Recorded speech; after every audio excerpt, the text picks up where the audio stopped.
Among so many draft possibilities for the Vikings is drafting an offensive tackle and moving him to guard. But what does it take to be that kind of prospect? What do we mean when we think a guy should slide inside?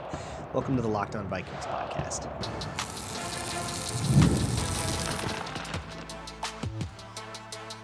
You are Locked On Vikings, your daily Minnesota Vikings podcast, part of the Locked On Podcast Network, your team every day. Hello, everybody, and welcome to the Locked On Vikings podcast, where we're always trying to learn something new. It's part of the Locked On Podcast Network, your team every day. Thank you so much for making Locked On Vikings your first listen of the day every single day. I appreciate my hashtag everydayers so very much. You'll make the world go round over here. Today on the show, we're talking O-line. We are going to talk about sliding tackles into guard. And there are three prospects in the 2024 draft, all of whom have been suggested for the Minnesota Vikings. I think all three of whom have visited with the Minnesota Vikings. Those players are Kelvin Banks, Grey Zabel, and Marcus Mbow. They're all offensive tackles, but there's a lot of talk for all of them for moving into guard. But when I hear move into guard, there are two questions I immediately ask before I take that as a serious idea. One, is this just an arm length thing? And, I want to ask why. And if I hear, because he's got, 31 and a half inch arms, that to me is insufficient evidence for a position switch. When you grew up and went all the way through college playing at a particular position, kicking him inside is not a trivial thing. It takes time and effort to reteach a lot of the steps. Your pass sets are different. Your run ideas are different. Your responsibilities pre-snap are different. Forget about it if we're asking you to move to center, which some people will say about guys like Grey Zabel. Moving into center and, can he snap? Can he call protections? Those are all reasonable questions. And we'll get to that when we talk about Zable. But it's a lot of times, his arms aren't long enough to be a tackle, so I'll guess he'll be a guard. And if you're too small to be a guard, then I guess he'll be a center. So all these guys are in the 300-ish pound range, which is small for a tackle and have shorter arms or whatever. But to me, that is insufficient. That is not good enough to justify a position switch. So today, I want to go over what it takes to be a guard versus what it takes to be a tackle, and how to identify those tackles that are going to pull the Ezra Cleveland, Blake Brandel, Elijah Vera Tucker move to the inside that we see so very often. And yeah, a lot of times this does happen for the reason that I just said, because it's, because of their body type, basically. But it's different on the inside than on the outside. And if you struggle with all the things that are unique to the outside, then moving you to the inside could be a solution to your problems. It just comes at a cost of reconstructing a lot of footworks and reconstructing a lot of habits. For example, a couple of Vikings examples, because the Vikings do this all the time, and I kind of hate it all the time. But with Blake Brandel, no, it was Oli Udoh, my bad. It's Oli Udoh. Oli Udoh, when he first moved into guard, was very, very slow with his hands. And that's because on the inside, everything happens faster. The key difference is that on the inside, things happen faster. On the outside, things happen slower. We're talking milliseconds here, but that's how things are measured in the NFL trenches. It's always measured in milliseconds. But on the outside, things are slower, require patience and more precision in timing. And on the inside, you have to be much quicker, especially with your hands. Oli Udoh's hands were slow. He would get defeated on that a lot. And I don't think that he should remain a guard, as we kind of saw in 2021. I think he makes a lot more sense as a backup swing tackle type, which is where his career went after. Another one was Mike Remmers. Mike Remmers wasn't slow with his hands. He was patient with his hands. That was a habit that he learned as a tackle throughout all of the years in his career, well before he got to Minnesota. Well, when they kicked him inside to guard, then he had kind of that same problem where he was still trying to time everything out and be kind of more about the counterattack, kind of like what we talked about on Monday with all the martial arts stuff and Will Fries. But instead of using that 1-2 punch, he would play it really, really passively and then get himself into bad positions that he'd then have to like find the recovery for. You don't want that stuff. All that is to say, just taking a tackle, moving him into guard, and saying, well, that'll fix it, you have to be more specific than that. So let's be more specific than that. So Kelvin Banks is the first one. And Kelvin Banks, I'll be honest, I kind of turned off the film like pretty quickly, not because I was disliking what I was seeing or anything like that, but because I'm looking for tackles who are moving into guard, and it was pretty quickly and like clear to me that Kelvin Banks should not move inside. Whatever his measurables are, I do not care. Kelvin Banks has a good pass set for a tackle. Like, it's a good outside pass set. What I'm looking for in particular is your ability to clear a lot of space with your kick steps. I want you to get a lot of depth if you're trying to get depth, a lot of width if you're trying to get width. And as we'll talk about with some of the guys we'll get to later, if that isn't good, if you can't clear a lot of that space, like the further back you can get, the larger of radius you can defend, right? You can place yourself anywhere along that like axis that you create for yourself as long as you can kick step back quickly. And I think Kelvin Banks absolutely can do that. He's also very, very fluid with his hips when it's time to flip his hips around and turn around. I don't think I'm the first person to say that there's Christian Darrisaw to his game. And I think that like comps like that are really dangerous. Because if you say, well, he's the next Christian Darrisaw, you're like, oh, cool. So he's like an all-world dude that's going to make a bunch of money. No. Chill. Okay, relax. That's not what I'm saying, at least. Maybe other people are saying that. That's a more complete evaluation thing that I'm not comfortable doing, even if I did agree with it.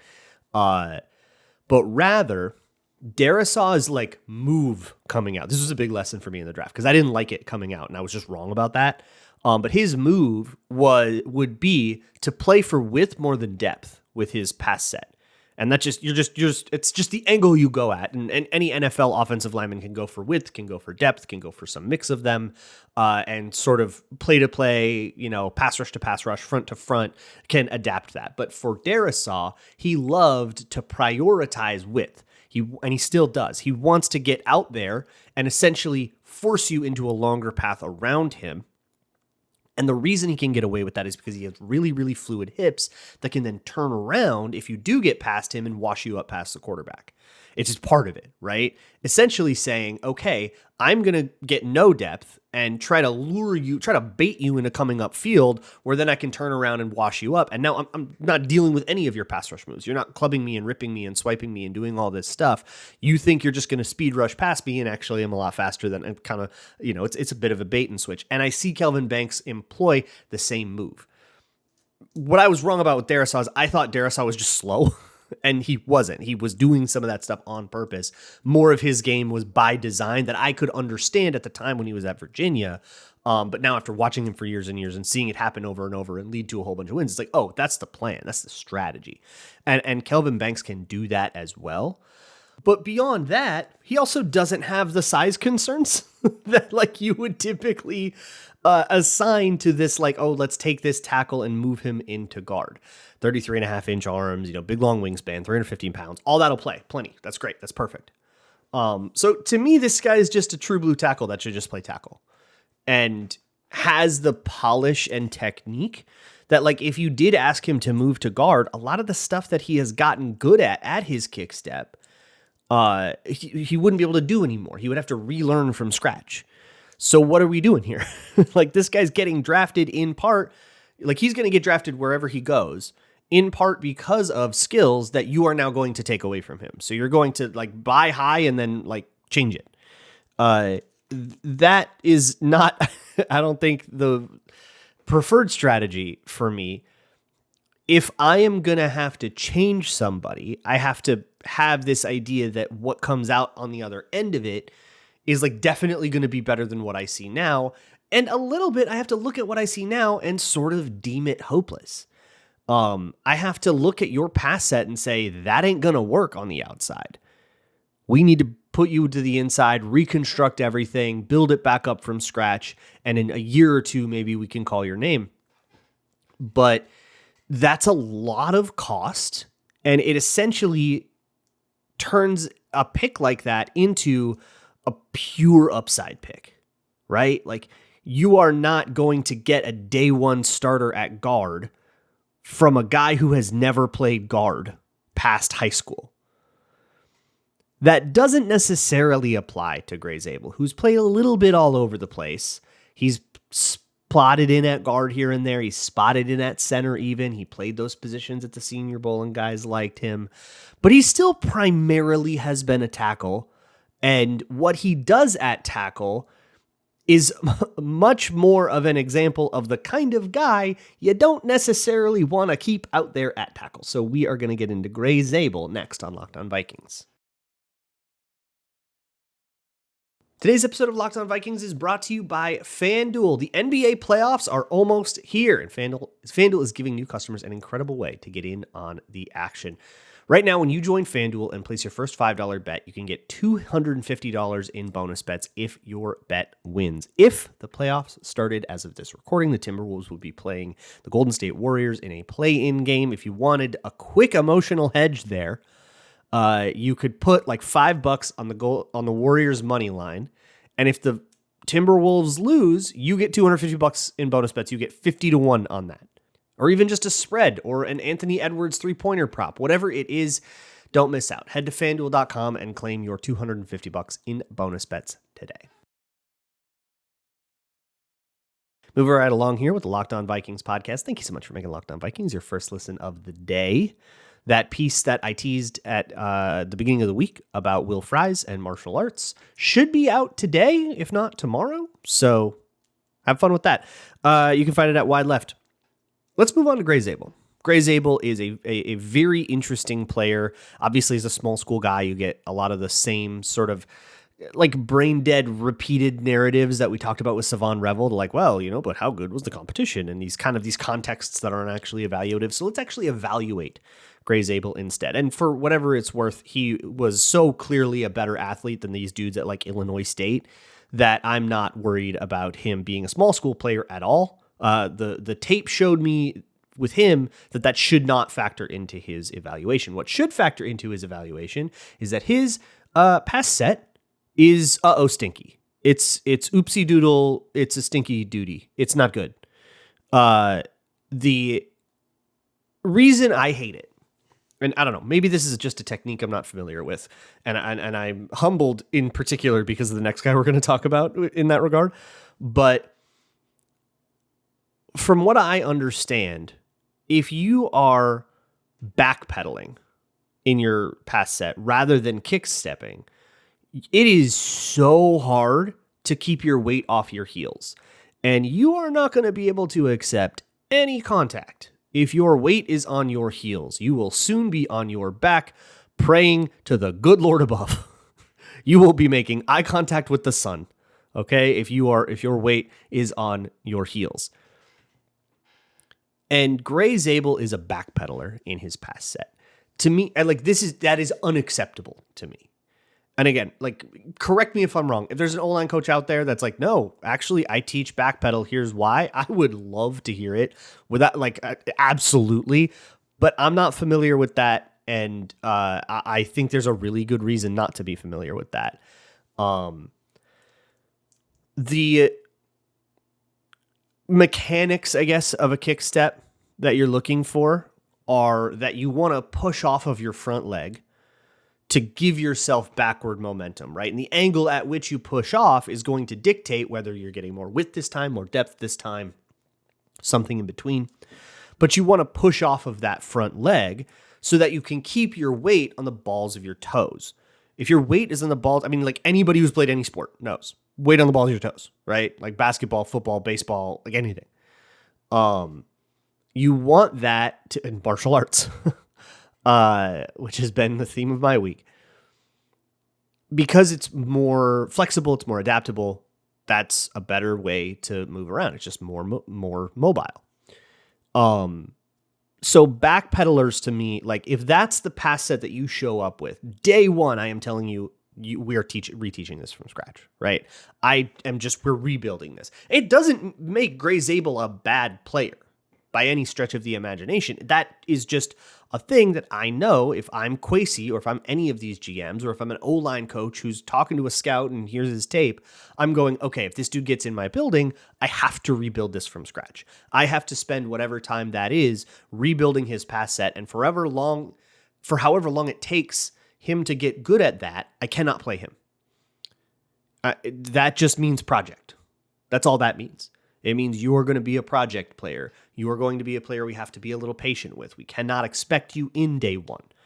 I've seen a lot of people say Grey Zabel is like a plug and play anywhere on the line. Day one, he could be a center guard or tackle for you. And I really don't think that is true because you have to reteach him how to set up for pass pro. But if you're going to break all this crap down anyways, it suddenly matters a lot less to me if you stay at the position you are used to. Because you're going to be learning new footwork one way or another. I might as well put you where I think your frame is best suited for. And to me, with Grey Zabel, that is guard. General rule of thumb. This is a very generalized rule of thumb. You can find an exception like a quarter of the time. But if you just want a general guideline to compare things against, the way I see it is if you're tall and you've got long enough arms and you're big, 315, 320 or over, you can play tackle. If you are a little shorter but still filled out and big, right? If you're still 310, 315, but you're maybe, 6'3" instead of 6'6", you can play guard.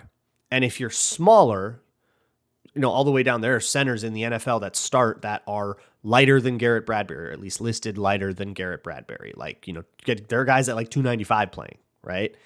290 even. That's a center. Jason Kelsey always played at like 295 to 290. So you can be a good center, but you're a center. Centers are a little lighter, a little more nimble, a little more, mobile. So for me, Grey Zabel's frame is a guard. So drafting him, moving him to guard, teaching him the position, reteach him all the footwork. I think what I see on his tape is unbelievable upside, right? And he tested like crazy. So he's a crazy good super athlete kind of guy. And you can really see it when he really gets his force and momentum into somebody, even against the Colorado. Okay, there you go. That's FCS. But even against like Colorado, he's able to just like smoke guys. I mean, just like pick them up and carry them down the field. Clearly the best athlete on the field in these NDSU games, even when some of the guys on the other team are getting drafted too, still very clearly the best athlete on the field. And the testing bore that out. So to me, Grey Zabel is much more of an upside, but be patient with him kind of guy. And yeah, we'll kick him into guard. That all tracks to me, makes sense to me. Where you lose me is when you talk about taking that first round. Kevin O'Connell said it pretty well, and at some interview or other, and it's a thing that I agree with him very, very strongly on, which is you need a path to playing time. It doesn't need to be instant, right? I can let you, chill out. Christian Darrisaw can compete for a few games with Rashad Hill, right? And he was hurt anyway, so he missed a little bit of, Justin Jefferson took about 8 games to really learn the playbook. Took him a minute, but he had a clear path. If Grey Zabel becomes a Vikings draft pick, there is absolutely a clear path. Okay, Blake Brandel lives through one more year, and then you learn the stuff, and maybe eventually you take over for him. You're in just an active competition the second you're ready to play, and good luck. There's a path to playing time. So I'm totally comfortable being patient with that. But I think it's going to take so long that drafting him in the first round is not something I'm interested in. I mean, people got impatient with Dallas Turner getting, not as enough, getting being active and playing, but just not enough snaps all rookie year. Even late in the year when he was fully playing 50% of snaps and was like 100%, as much a part of that rotation as anybody else on that unit was. So if people got impatient with that, I'm thinking Grey Zabel needs a year and a half. Like if you're going to move him to guard, you're going to totally reteach his footwork. You're going to totally reteach like everything. That is not something you're not saying, okay, we'll see you week 4. We're saying, okay, we'll see you in 2026. Cool. I can be good with that because of the upside. But if I have to wait that long, and that means that's all of that time, that means an O-line coach can leave and disrupt his training. He could get an injury that disrupts his training. He could just generally not develop the way I think he will. So there's all of that risk. And to mitigate that risk, I'm not taking him round 1. This to me is a guy you take in the 3rd round. He's good enough where you don't get to just throw a day 3 pick at it and say, cool, we drafted a spark score. You have to bet some kind of significant capital. And to me, that's a 3rd rounder. Pick 97 would be a little late for me. Like the compensatory 3rd's a little low. I'm the high 3rd rounder or, late 2nd, that kind of thing. But that's like where I think it's appropriate to take that kind of package of guy. If I see this dude go 20th, I'm going to think somebody over-risked. But there's another guy in this draft, another tackle that gets talked about as a guy who moves to guard that has entirely bewildered me. The most confusing player I've scouted in my short history scouting the draft, which is only the last couple years that I've really been serious about it. But boy, I got to a weird one, and I'm going to talk about it's Marcus Mbow. That'll be next on Locked On Vikings. Today's episode of Locked On Vikings is brought to you by Chewy. This is a Chewy household here at the Locked On Vikings podcast headquarters. My 2 rabbits. You love them. They pick the games, and they get all kinds of things from Chewy, including this gigantic pile of toys that Chewy sent us. This is all of their favorites. These wicker cubes, these wicker things with the feathers, and then they eat the feathers, and then you can see the colors when they come out. That's fun. And of course, these little hay balls on an apple stick that they love to chew on. That is what you are looking at right now.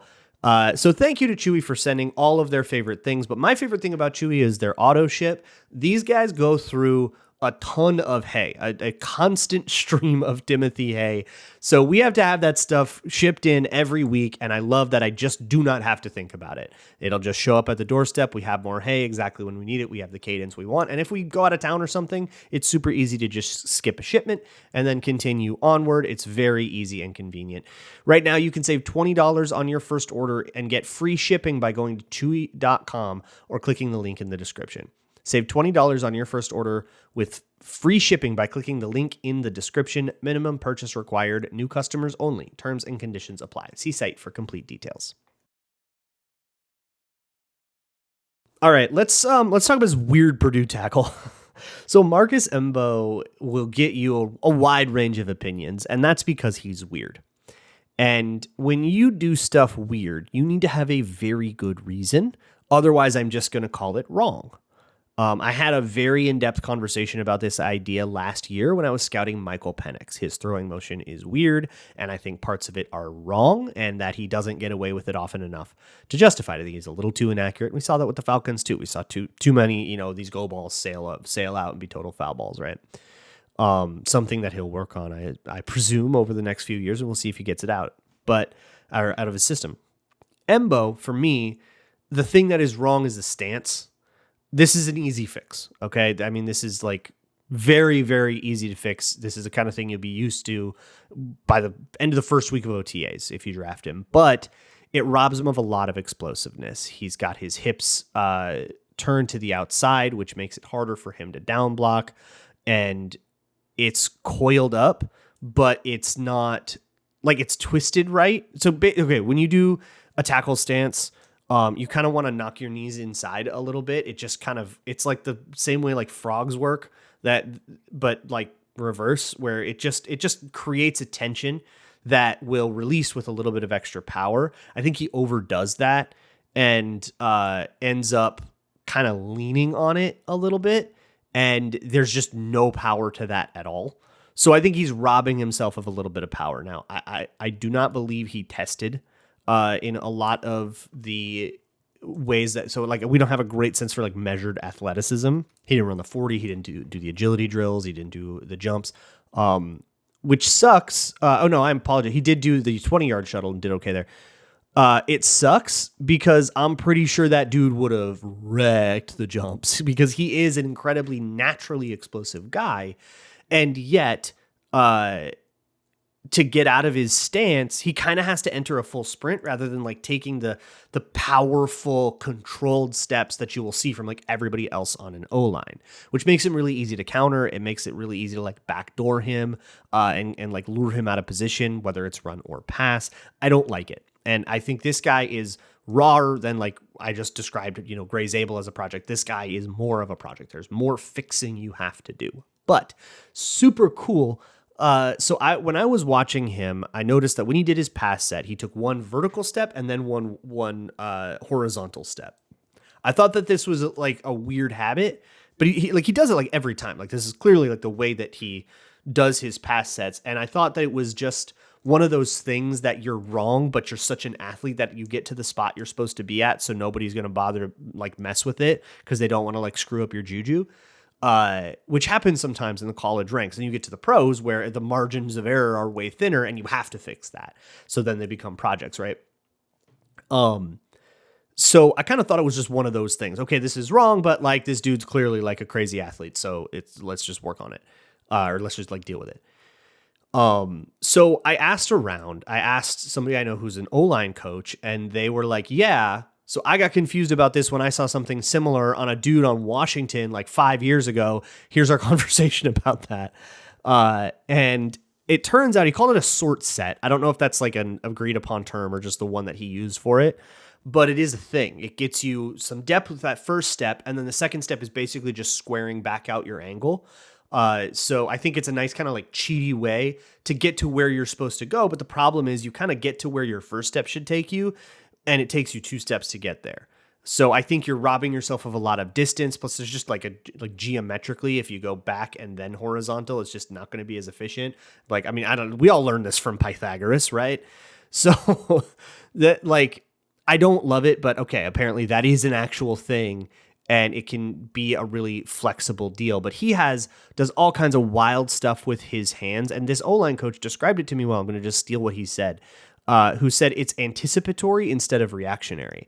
And in O-line, as a tackle, you have to react to what the guy across from you is doing. You can't try to like preemptively guess what he's going to do and then counter that. Once you start playing the guessing game, it's, you're not counting cards, you're gambling. To quote a very canceled actor in a movie from like 15 years ago. But I don't know why that's the reference that came out of me. Here we are. But it's not strategy anymore if you're guessing, right? It becomes strategy if you're playing reactionary. Hey, I see this move. I know by muscle memory because I've drilled it to counter it this way. He's not doing any of that.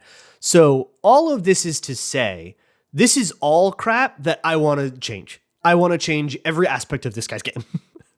And then when I do that, I think the upside's absolutely insane. But similarly to Grey Zabel, if you want to change this dude's position, go ahead. Because if you're keeping him at tackle, none of this crap is sticking around. If you want to keep him at tackle, I think is the kind of athlete that you can do that with. Even though, okay, he's 6'4". Okay, he weighed in at 303. Sure, he's got 32-inch arms. All right, so he doesn't pass any of your like stupid thresholds and you want to move him to guard. That is 100% fine by me if you want to move him to guard, because I think the costs are just mitigated. You're going to have to reteach him all this stuff anyways. But if you wanted to keep him at tackle, he's just rangy enough to do it. Like he can play that. You just have to like break a million habits and build up a million new ones. And so for me, I mean, I've seen this guy mocked a lot, like all over day 2, and I'm not that high on him. I do not agree with consensus there that he should be a day 2 pick. But if you want to put him on day 3 and say, I'm picking Danielle Hunter, but on the O-line, I would concede you that. And I would not tell you that, I like that you're being an idiot or anything like that. I would just say, I think the to-do list with him is so long. And because I don't have a great sense for the measured athleticism, teams probably have a better sense because Purdue probably has chip tracking data that tells us this dude's, that confirms that this dude's the hyper athlete he looks like on tape. And so, teams don't need the 40. I do. So not having the 40 means it's uncertainty for me. So I feel a lot less comfortable being like, yeah, take that dude 35th overall. But if he does fall toward the end of day 2, I think he becomes a really intriguing project option for the Vikings. So I'm not like 100% militantly, no exceptions against the idea of taking somebody who played a bunch of tackle and Ezra Clevelanding that guy, move him into guard. I'm not like intrinsically against the idea. I just have to acknowledge that it comes with costs, that you're going to have to reteach stuff, that there's going to be growing pains. If I'm moving you into guard and starting you right away, I have to expect mistakes. I must do that with the calculus that I'm expecting you to screw stuff up and have bad games. Am I okay with that? You probably, maybe if you don't have a better option, you probably would want a better option around if you're going to do that. Put him on the bench, let him cook.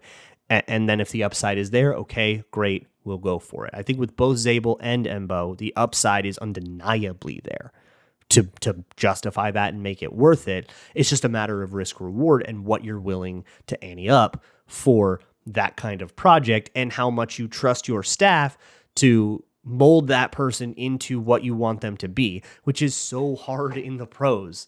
By the time you get to the pros, you are not sitting there drilling specific, you don't have time to fix somebody's stance. That has to be like a special project. In college, you can fix somebody's stance because you get a bunch of high school kids who knows what they got taught. And at the lower level you go, the more you kind of start to expect those sorts of basic reconstructions to be needed, or constructions at all, right? Because if you coach middle school, you get kids playing football for the first time ever that don't know how to do a stance at all. So you can kind of build that up. And like off-season trainers, they love that stuff. Peter Kafaf, the guy I talked about that trained Will Fries I spoke about on Monday, he loved that Will Fries, when he got a hold of him, was completely raw. Because he said, okay, now I don't have to break any habits. I can build you up the right way from the get-go, and I can get you doing things correctly right away, and you can build that muscle memory. That sort of logic doesn't apply when you're breaking someone's old habits. But if you take someone like Marcus Mbow, you move him into guard, it's going to break the habits for him, right? Like he's not going to try to do a tackle kick slide and give you the habit that he learned from doing those sort sets. He's going to do it differently because he's a guard now. And so you can kind of like force him into a fresh slate. That can be really interesting. This Embo guy fascinates me. I might do a Patreon on him if I find time to. I've got like a huge backlog of guys I'm trying to get to, so other stuff will take priority, but maybe. But until then, you at least have this sort of meandering evaluation of him to work with. And if the Vikings do draft him, then I'll go way, way, way deeper, of course. All right, that's going to do it for this episode. I will see you all tomorrow. And as always, Skol.